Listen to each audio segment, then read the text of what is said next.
journey started off as a hospitality management professional.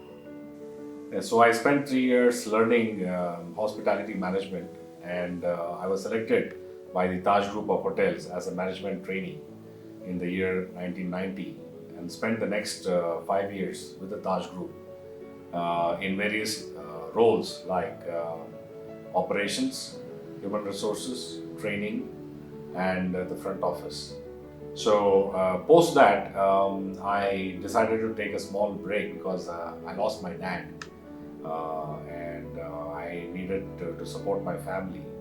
So I took up a 2 year stint in teaching hospitality management and went back to the industry as a training manager for the next 3 years. So that's my initial start, where I learned the aspects of customer service. I learned about the aspects of management, and very interestingly, I attended a lot of training programs in this whole journey. And then I got very curious about learning and development as a career, and I was thinking that how can I take it to the next level.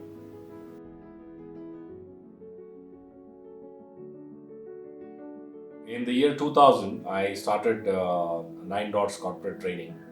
I was very disappointed when suddenly there was a huge recession because of the September 9/11 globally. I had decided that I would be looking at IT recruitment and corporate training as a main source of business. When they talk about success, they say people normally ask you why you're doing what you're doing, and after you're successful, they ask you how you did it.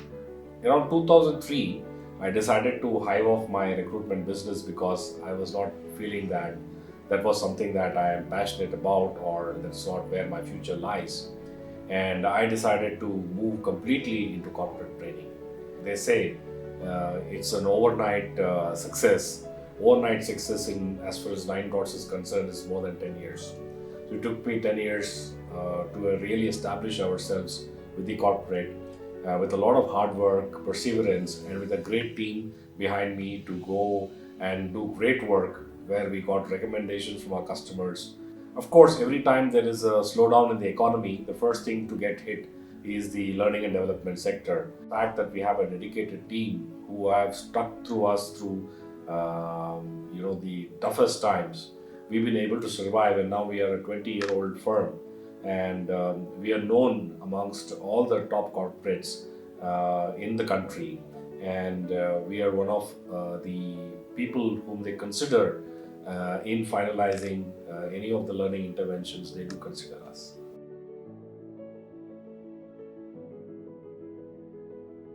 I read a book called You in Corporation, which said that consider yourself as a company. Now, if you want to increase the share value of your company, what would you do? And this is something that has stuck by me over a long period of time. For me, was very important in my own career is learning. And in the year 2007, I got myself certified in six thinking hats and lateral thinking from Dr. Edward De Bono. And later on, went myself to be certified in the area of mind mapping from Tony Buzan, some of the greatest leaders in the area of thinking. Name 9 dots come from a puzzle where we need to join the 9 dots using 4 straight lines without lifting the pen from the paper. And the answer lies in going out of the box. So one of the things that we try to do at 9 dots is to see what value add can we give to our customers, what is it that we can do things differently, what services can we do, and how can we adapt to the changing environment. People are living in what we call as a VUCA world, a world which is constantly changing and dynamic. So this requires completely new skills for them to be adapting. The people need to be agile, people need to be innovative. And this is something that I kind of forecasted way back in 2005, that this is going to be a very important skill. And I can see it playing around now that there's lots of inquiries for workshops on innovation, thinking out of the box, problem solving, critical thinking, and leadership in the VUCA world. So me and my team have got these expertise to be able to deliver these skills that we can enable the corporate world to be able to survive and succeed in the VUCA world.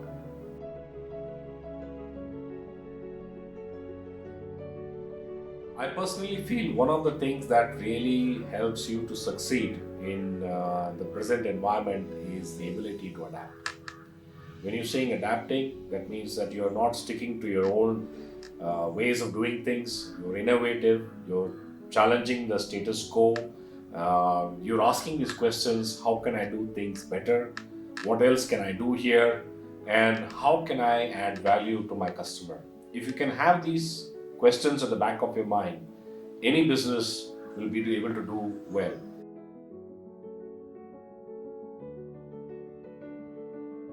See, one of the things that I really feel that I've been able to do is create a wonderful team which is self-motivated, self-directed, and we really are in our company as friends, not as a leader and a follower.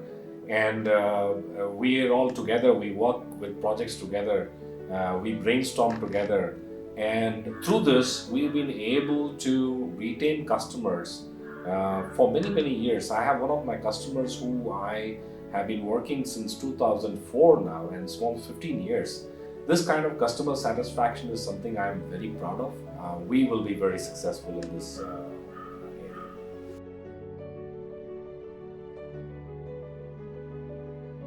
See, today the customers who we engage are very knowledgeable. They have already the information that is there. There is Google, there is books available, there are e-books available. This was not the case some 20 years ago, where knowledge was in scarcity. Now the question for us is that with all this knowledge and information available, what is a learning and development team going to do with the customer in spite of having all this information and knowledge available in the organization? So there's a constant need for us to see how we can make sure that we understand the customer's needs, client's needs, and tailor our offerings constantly to meet the customer's needs. So we are constantly working and partnering with the customers, rather than saying that we have these products and I sell this to you. We actually customize each of our training programs to suit the customer's needs, and that is what is making us successful.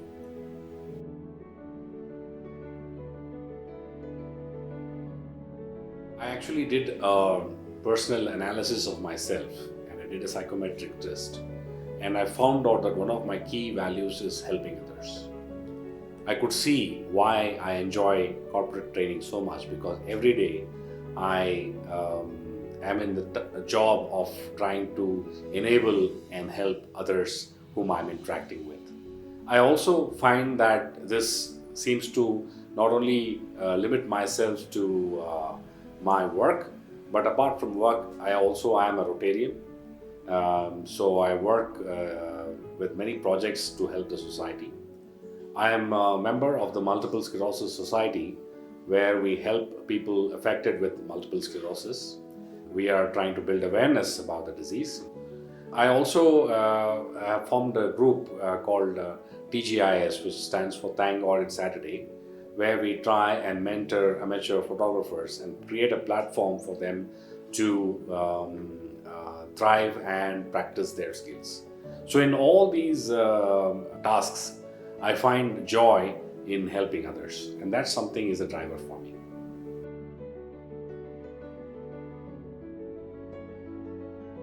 So my family consists largely of entrepreneurs. My wife is an entrepreneur. My brother is an entrepreneur. My mom is an entrepreneur. And what I learned from them is how to set high goals and persevere and work through challenges. So each one of them are an inspiration for me, and I've learned a lot from all of them, and they've always been very supportive about me. Whenever I took risks, they were backing me, and therefore I could be able to focus on my goals, and even in my challenging times, they were there to back me up.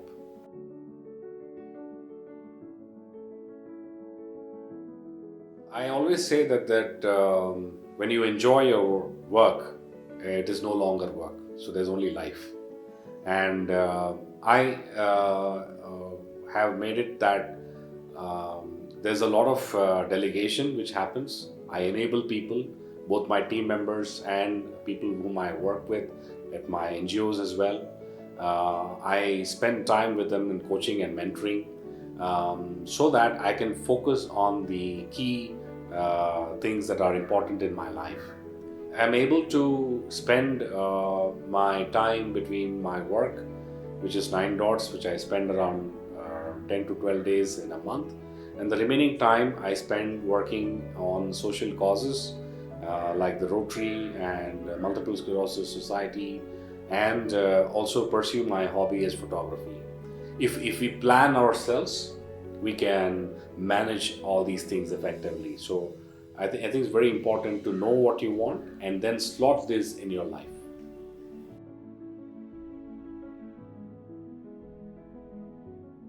First book that really inspired me was a book called You Incorporation, and that's been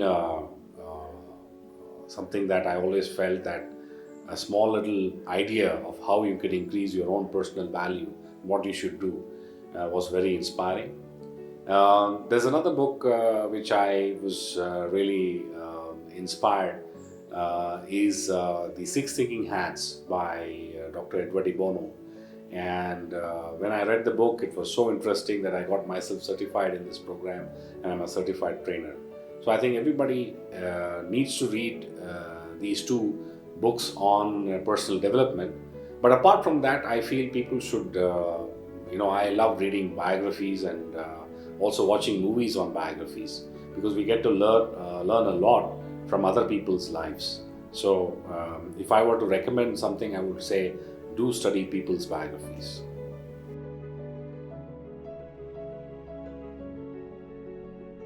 When we were young, one of the things that we had a challenge was information. Information was not available as to what we could probably pursue, and so decision making was very difficult at that point of time. Today, I think information is available in plenty, so the youth of today can weigh the pros and cons of what data is available with them for their own personal development and take informed decisions. So the youth of today are in a much better position compared to the times that we were in, where information was very scarce and it was only a privilege of the few.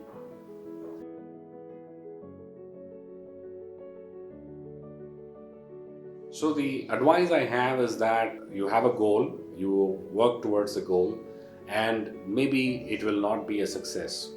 You may fail, but let the failure not get you demotivated. You think if you believe in what your overall vision is, and the overall idea, you strongly believe in it, keep pursuing it, give it your 100%, and believe in your vision. I'm sure it will be a success.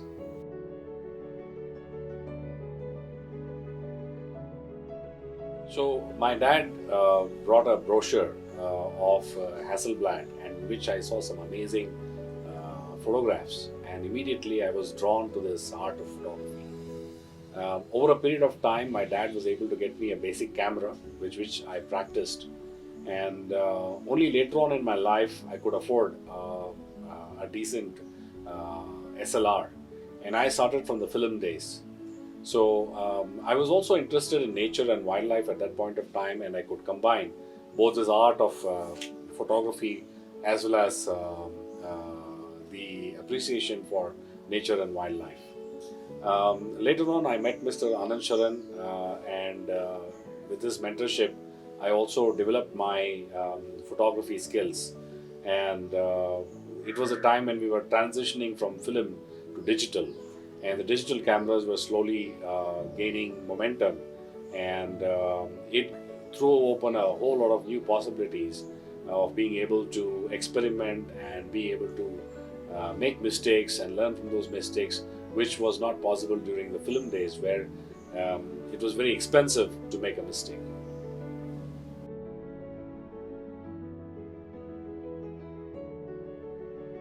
a few of us got together and we started a group called TGIS, which stands for Thank God It Is Saturday, a platform for young amateur photographers to come and practice their skills and hone their skills.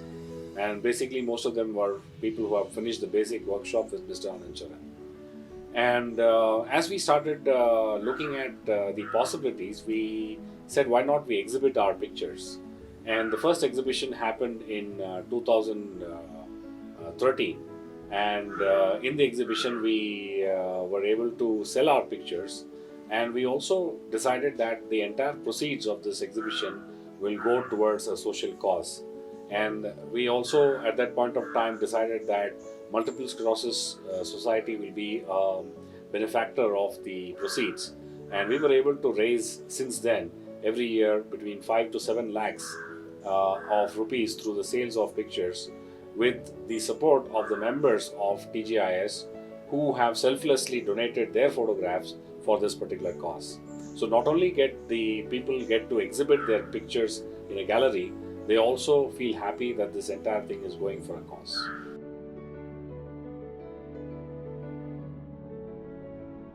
One of the things that I feel that young photographers should do is first master the basics, get the fundamentals right.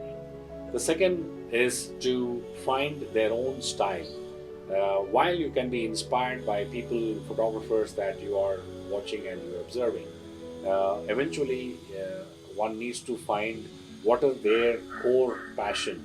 Because I've seen a lot of photographers being confused whether they pursue wildlife, should I do macro, should I do travel, should I do fashion, and they end up getting very confused. I think very importantly, as you maybe experiment with all these various genres, I think you need to settle into something finally and start mastering and doing a lot more. And one of the things I always feel is shooting more, making more mistakes, learning from those mistakes is the most important part of the learning journey.